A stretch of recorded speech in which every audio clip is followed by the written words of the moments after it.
Muslims எல்லா எல்லா சகோதர சகோதரிகளும் வந்திருக்கீங்க. அண்ட் முதல்ல வந்து ஏசு ஜீசஸ் அப்படின்னா அவர் வந்து கிறிஸ்டின்ஸோட கடவுள் அப்படின்னு யாருமே நினைக்காதீங்க.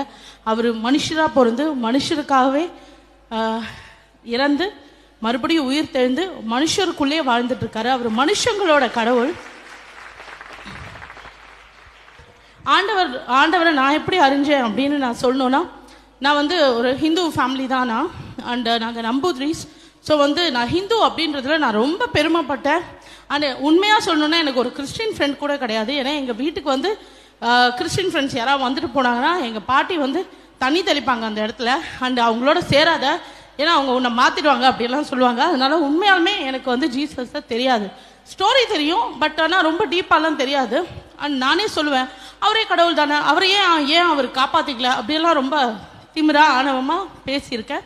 பட் என்னோட அம்மா வந்து சென்ட்ரல் சர்வேல தான் ஒர்க் பண்ணிட்டு இருந்தாங்க. அம்மா வந்து டிரைவ் பண்ணி என்னை கொண்டு வந்து ஷூட்டிங்கில் விட்டுட்டு டிரைவ் பண்ணி மறுபடியும் ஆஃபீஸ் போயிட்டு வந்து என்னை கூட்டிகிட்டு வந்து வீட்டில் விட்டுட்டு என்னை காலேஜில் விட்டு இப்படியெல்லாம் தான் இருப்பாங்க. அவ்வளோ ஆக்டிவாக இருப்பாங்க. பட் ஒரு நாள் அம்மாவுக்கு உடம்பு சரியில்லை. ஸோ நாங்கள் ட்ரைவ் பண்ணிவிட்டு அம்மா வந்து ஹாஸ்பிட்டலுக்கு போயிட்டு நானும் அம்மாவும் இருக்கோம். ஹாஸ்பிட்டலில் வந்து அம்மா வந்து திடீர்னு அட்மிட் பண்ணணும்னு சொல்லிட்டாங்க. வென்டிலேட்டரில் போட்டாங்க. ஸ்டெராய்டு இன்ஜெக்ஷன் கொடுக்கணும்னு சொன்னாங்க. கொடுங்கன்னா அதனால கிட்னி ப்ராப்ளம் ஆயிடுச்சு. ஆனால் அந்த கிட்னி ப்ராப்ளம் ஆனதுனால டயாலிசிஸ் பண்ணும். இது எல்லாமே ஒரு 3-4 நாள் கேப்பில் நடக்குது. ஸோ நான் வந்து வேண்டாத கடவுளே இல்லை. அண்ட் நான் பண்ணாத விஷயமே இல்லை. பால் அபிஷேகம் பண்ணேன், அங்க பிரதர்ஷனம் பண்ணேன், எல்லாமே பண்ணேன், விரதம் இருந்தேன், எல்லாமே பண்ணேன். பட் ஆனால் 47 நாள் ஆச்சு. ஆனால் அம்மாவுக்கு வந்து இன்னும் நினைவு திரும்பல. வென்டிலேட்டர்லேருந்து எடுப்பாங்க, மறுபடியும் எமர்ஜென்சி வென்டிலேட்டர் போட்டுருவாங்க. இதே ப்ராப்ளம் தான். ஸோ 47வது நாள் வந்து டாக்டர் என்னை கூப்பிட்டு சொன்னாங்க, இன்னும் 3 hour தான் அம்மா இருப்பாங்க.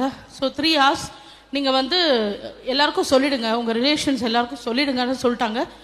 எனக்கு செம ஷாக் ஆச்சு. நான் போய் அம்மாவை பார்க்குறேன். அம்மாவுக்கு வந்து அந்த டியூப் வந்து இன்ஃபெக்ஷன் ஆனதுனால பிளட்டு வந்துட்டே இருந்தது. ஆனால் அம்மா கண்ணே திறக்கல. அப்போ எனக்கு ரொம்ப ஃபீல் ஆயிடுச்சு. ஏன்னா அம்மான்றவங்க வந்து என்னோட பேக் போன். அப்போ வந்து நானே அப்பா மட்டும்தான் இருக்கோம். நாங்கள் வந்து என்ன பண்ணுறதுன்னு தெரியல. அவ்வளோ அழறோம், கதறோம்.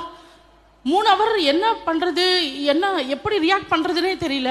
அப்போ ஹாஸ்பிட்டலில் ஐசியூ வார்டு வெளியில் வந்து நான் நின்று அவ்வளோ அழுதுட்டுருக்கேன், கதறிட்டு இருக்கேன். எல்லா சாமி அப்படியெல்லாம் சொல்லி பயங்கரமாக புலம்பிட்டு இருக்கும்போது ஒரு சிஸ்டர் வந்தாங்க. அவங்க பேர் கவிதா.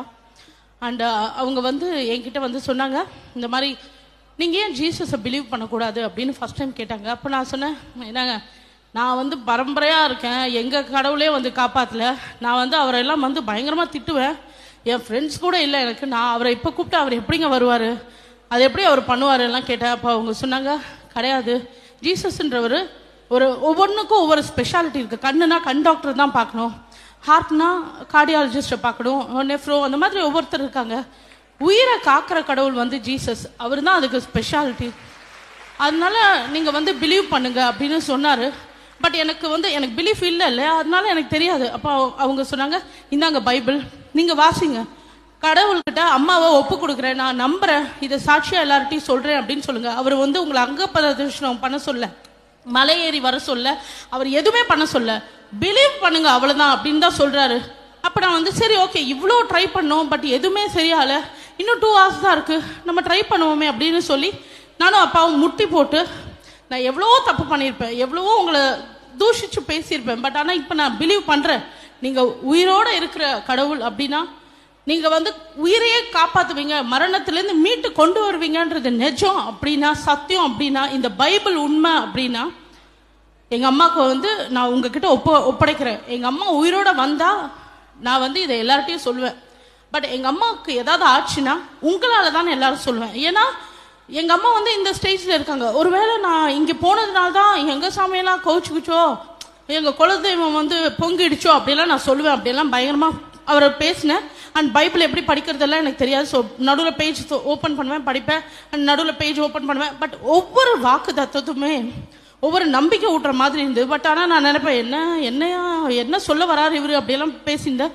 டாக்டர் வந்து மேலே வாங்கன்னு கூப்பிட்டாரு. எனக்கும் அப்பாவுக்கும் செம்ம பயம், என்ன சொல்ல போகிறாரு அப்படின்னு. சரி நானும் அப்பாவும் மேலே போனோம். டாக்டர் வந்து அவர் பேர் ஹென்ரி. ஸோ அவர் வந்து நீங்கள் போய் அம்மாவை பாருங்கள் அப்படின்னு நான் சொன்னாங்க. அப்போ நான் வந்து சரி அம்மாவை பார்க்கறதுக்கு நீங்கள் போங்கன்ற. அப்பா நீ போ, ஏன்னா 2 பேருக்குமே ஹோப் இல்லை, ஏன்னா 2 hours சொல்லியிருந்தாங்க. சரி 2 பேரும் போய் அம்மாவை பார்த்தோம். அப்போ அம்மா என்னை பார்த்து அப்படியே கேட்குறாங்க, எப்போ வீட்டுக்கு போகலான்னு கேட்குறாங்க. அண்ட் 3 hours எமர்ஜென்சியில் வென்டிலேட்டரில் வாயில் வந்து பிளட்டு வந்துட்டு இருந்த என்னுடைய அம்மா என்னை பார்த்து கேட்குறாங்க, எப்போ வீட்டுக்கு போகலான்னு. இதை விட என்ன ஒரு பெரிய மிராக்கிள் வேணும்? அண்ட் என் கூட அம்மா இன்னைக்கு வந்திருக்காங்க. அண்ட் இன்னைக்கு வரைக்கும் அம்மாவுக்கு வந்து அம்மா டயாலிசிஸ் பண்ணுறாங்க.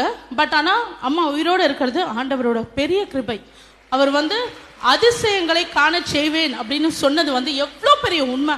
அந்த பைபிளில் இருக்கிற ஒவ்வொரு வாக்குத்தத்தமுமே உண்மையான சத்தியம் அப்படின்றத நான் உணர்ந்தேன். கர்த்தர் பெரியவர். அவரை ருசிச்சு பாருங்க தெரியும், அவரை வேண்டி பாருங்க தெரியும். நான் சொல்றது உங்களுக்கு வந்து ஓகே அப்படியா ஆச்சரியமா இருக்கலாம். பட் நீங்க ஒரு வாட்டி முட்டி போட்டு கேளுங்களேன், எவ்வளோ பெரிய விஷயம்லாம் அந்த ஒரு முட்டியால வந்து சாதிக்க முடியும். அதனால ஒவ்வொரு நாளுமே நான் ஆண்டவருக்கு நன்றி சொல்றேன். எங்கள் அம்மா அப்பா கணேஷ் அண்ட் எங்கள் ஃபேமிலி எல்லாருமே ஆண்டவருக்கு நன்றி சொல்லிகிட்டே இருப்போம். அண்ட் ஒரு தெய்வ பிள்ளையை வந்து எனக்கு ஹஸ்பண்டாக கொடுத்துருக்காரு. அதை விட என்னங்க சந்தோஷம். நான் ஏற்றுக்கிட்டு அவர் ஏற்றுக்கல அப்படியெல்லாம் இருக்கிறத விட நாங்கள் வரங்க எவ்வளோ சந்தோஷமாக இருக்கோம். ஸோ ஹாப்பியான எங்கள் ஃபேமிலிக்கு காரணமே வந்து ஜீசஸ் ஜீசஸ் ஜீசஸ். அண்ட் மோகன் சிலாசிலஸ் பிரதரை பற்றி நான் கண்டிப்பாக சொல்லி ஆகணும்.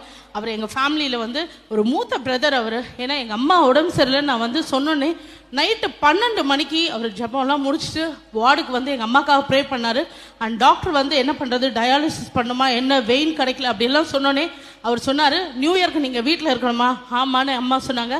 இப்போ அவர் ப்ரே பண்ணி முடிச்சிட்டல, கவலைப்படாதீங்க, ஒரு வாரத்தில் வீட்டில் இருப்பீங்க அப்படின்னு சொல்லிட்டு போனார். அதே மாதிரி எங்களுக்கு நியூ இயரும் சரி கிறிஸ்மஸும் சரி ஒவ்வொரு நாளுமே ஹாப்பியாக இருக்குது.